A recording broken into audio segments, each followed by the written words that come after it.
Hello and welcome to Yorkshire Voice on this Monday, the 18th of March. I'm Mimi Ibrahim. On today's show, video games are being used to encourage community and improve discussions about mental health, and restoring this bear pit to preserve part of Leeds history. Our top story tonight: a petition calling for a Leeds businessman to be stripped of his OBE for his alleged racist comments has reached almost 100,000 signatures. It's after the British Medical Association, which represents doctors in the UK, said GPs should consider Frank Hester's comments about MP Diane Abbott before they sign any new contracts with his company. Our reporter Phil Towers has this report. Well, Frank Hester is the founder and CEO of the Phoenix Partnership, or TPP, based here in Horsforth near Leeds. Well, they're a tech company and they run electric patient records for half of the medical practices in the UK. The BMA passed an emergency motion saying the comments he made about Diane Abbott are violent, racist and openly misogynistic. They say GP practices should take this into consideration before they sign new contracts with his company. They also say Mr Hester should hand over his directorship with immediate effect. Well, Mr Hester is the biggest individual donor to the Conservative Party. His alleged comments were raised by the Leader of the Opposition at Prime Minister's questions. Is the Prime Minister proud to be bankrolled by someone using racist and misogynist language when he says the member for Hackney North and Stoke Newington makes you want to hate all black women? Mr Speaker, the alleged comments were wrong, they were racist, and he has now, as I said, the comments were wrong, they were racist. He has rightly apologised for them, and that remorse should be accepted. Well, the petition that's been raised following Mr Hester's comments have now reached almost 100,000 signatures. It's calling for Mr Hester to be stripped of his OBE. Organisers say they hope it will lead to the same sort of result as when a similar campaign called for the head of the Post Office to hand back her CBE after the Horizon scandal. For Yorkshire Voice, I'm Phil Towers in Horsforth. Well, Frank Hester has not responded to our request for an interview, but has previously released a statement saying he accepts he was rude about Diane Abbott, but his criticism had nothing to do with her gender or the colour of her skin. And now for a roundup of today's news. The man known as Tony Blair's spin doctor says more needs to be done to get young people into politics. Alastair Campbell has been at Leeds Trinity University, where he spoke to young people about his latest book. He says young people currently feel disengaged. The current young generation is the first that has ever grown up not able to say with any certainty they're going to be better off than the previous generation. That's quite a big psychological thing to deal with.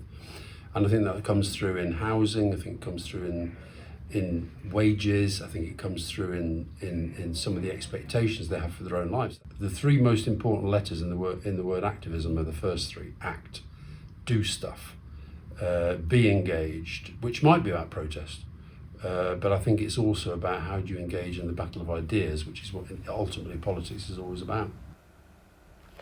A fun weekend of video gaming has been hosted this weekend to encourage open and honest conversations about the importance of mental health and well-being. Leeds Mind teamed up with creative studio Few and Far Between to bring the second year of their Get Together Through campaign project. A news website was created which allows users to join in and stream live. The event has raised over £7,000 for Leeds Mind, which will go towards providing mental health support in the Leeds area. You can visit the Leeds Mind website for support. The community that was kind of born out of it, really. Everybody was kind of like jumping into each other's streams. There were a lot of really valuable conversations around mental health happening on chats and in Discord channels, and just kind of the general vibe of the event was one that was kind of like friendly and welcoming, and so that's kind of like, yes, the money is wonderful and so helpful for the charity, but the community is also brilliant, because what we'd really like is for people to feel like they can speak about their mental health and that they know where to access help if they need it. People in Leeds were showing their Irish pride yesterday when they celebrated St Patrick's Day with the 25th annual parade. The parade featured floats decorated with Irish flags and nods to Irish culture. The large turnout also benefited attending charities like the Motor Neuron Disease Association. It's great to see everybody very happy, and when they've had a few Guinnesses, they tend to want to spend the money, and that's why we're here. We're here today running our tombola, and all the proceeds will go to help the people living with MND within West Yorkshire. According to the Sunday Times, Leeds has been named the best place to live in the north and northeast. The city is the true northern powerhouse, according to judges, who said Leeds has the best paying jobs outside London. They also praised the city's youthful energy with 5 universities. Leeds stood apart from other northern cities as being the only one to have its own opera, ballet and theatre companies. And if that's not enough praise, the judges said that Leeds was one of the country's top destinations for shopping, with markets, Victorian arcades and Trinity Leeds mega mall attracting visitors. The people in Leeds agree. Shopping experiences are great, and I think the people are friendly. So yeah, that's what I reckon. Everything about Leeds is great. Central as well to everybody. And a lot of people who come from students' universities, knowing them, always come back. As I would say, it's like a city where you can always do stuff, no matter whether it's a Tuesday or a Saturday. It's like so much like diversity, loads of lovely places to eat, drink, and yeah, it's like a really nice central hub for travel. That's why we love it so much. Yeah, you can get a train to anywhere from like the Peaks to London. It's so easy, and everyone's really friendly. It's got good shopping, and it's got a safe vibe. Like now, I'm going to go out with some friends, so I always feel safe here. So that's probably the thing. Yeah. Not many people know this, but Leeds has another very unusual attraction. Work has at last begun to restore a derelict 1840s West Yorkshire bear pit after a year of delays. The structure in the Headingley area of Leeds was once part of Leeds Zoological and Botanical Gardens. We can cross now to Ben Webster, live from Cardigan Road. Hi there, Mimi. Yeah, standing behind me right now is the Headingley Bear Pit. Originally back in 1840 as part of the Zoological and Botanical Gardens. It was one of the exotic attractions tried to draw members in after they'd been struggling financially. It only stayed open for another 10 years after that, but then it shut down and stayed shut down. Now, most of the rest of the gardens are gone now, but we have this remaining. And in 1962, Leeds Civic Trust bought for £128 this site with a goal of renovating it, being a Grade 2 listed site. Now, last year, they finally announced plans to fully renovate it, to bring in more visitors. You can see over my shoulder the 2 turrets on the side there, originally viewing platforms for people, all of it at risk at the moment of falling apart. But luckily, last Monday, we started with proper renovations on it after all that time. It's primarily a renovation, but the Civic Trust want to make sure that the people in this area know the history and know what it meant to Headingley. Now, KS Architects' plans include a general clean-up of the area, while also building railings around the pit, and they're looking to add a bear statue into the centre of the pit. Now, they hope that this statue will remind visitors of how the pit was originally used, but they don't want it to glorify the animal cruelty that went on.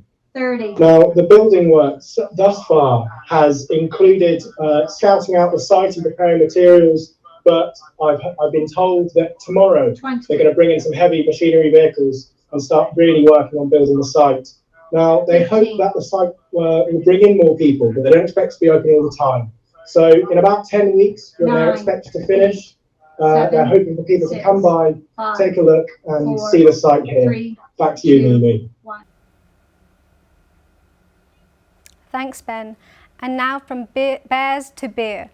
And one of Yorkshire's brewery that's prioritising green issues in its production of the amber nectar.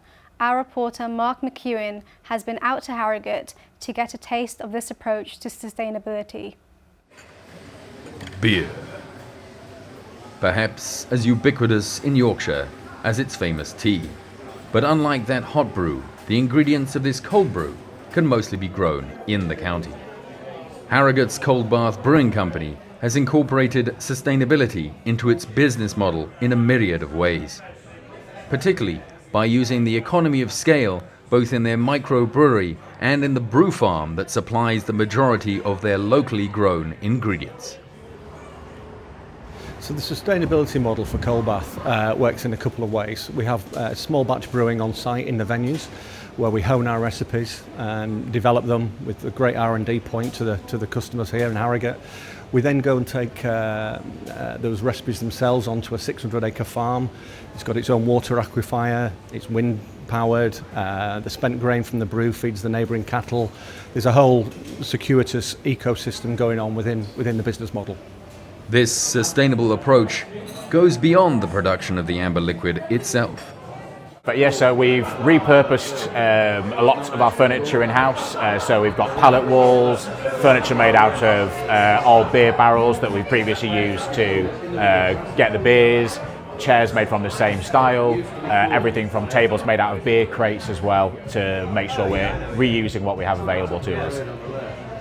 As consumers continue to become more aware and indeed more demanding, not just in the quality, but also in the sustainability of each pint, every innovation and every positive change, however small, is something that surely we can all raise a glass to. For Yorkshire Voice, I'm Mark McEwen.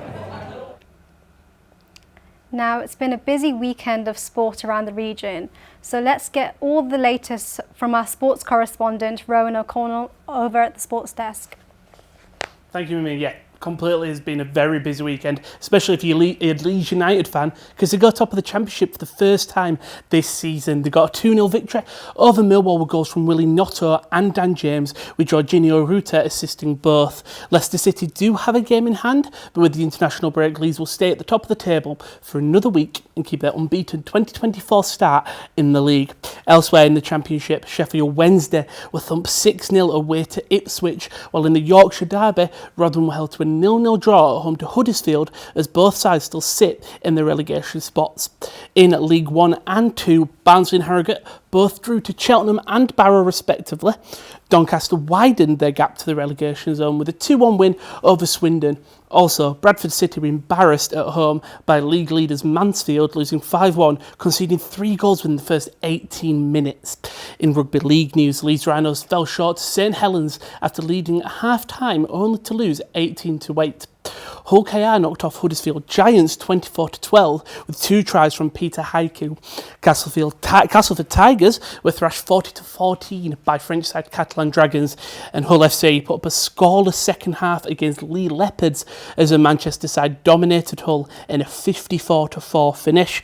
In midweek action, Bradford City welcome Notts County tomorrow evening, and Leeds Rhinos travel to Castleford for some Thursday night rugby league. That's all your sport in Yorkshire this weekend. Back to you, Mimi. Thanks, Rowan. Now, it's been a lovely day in Leeds. Let's cross live to Beth with the weather. Well, spring definitely came to Yorkshire today. I'm in Leeds where the sun was shining all morning with light winds and highs of 15 degrees. But coming into the evening, the clouds are increasing over from the west and rain is expected overnight, mainly persistent over the western hills. But with the temperature expected at around 8 degrees, it will be a mild night tonight. Now, tomorrow will start with a cloudy start and patches of rain expected throughout Yorkshire. Well, you're up to date with the weather from Yorkshire Voice. I'm Bethany Turner. Back to you, Mimi. Thanks, Beth. Well, that's all we have time for today. If you want to stay up to date on all the region stories, follow us on our social media pages and don't forget to join us tomorrow. I'm Mimi Ibrahim. Thank you for watching. Goodbye.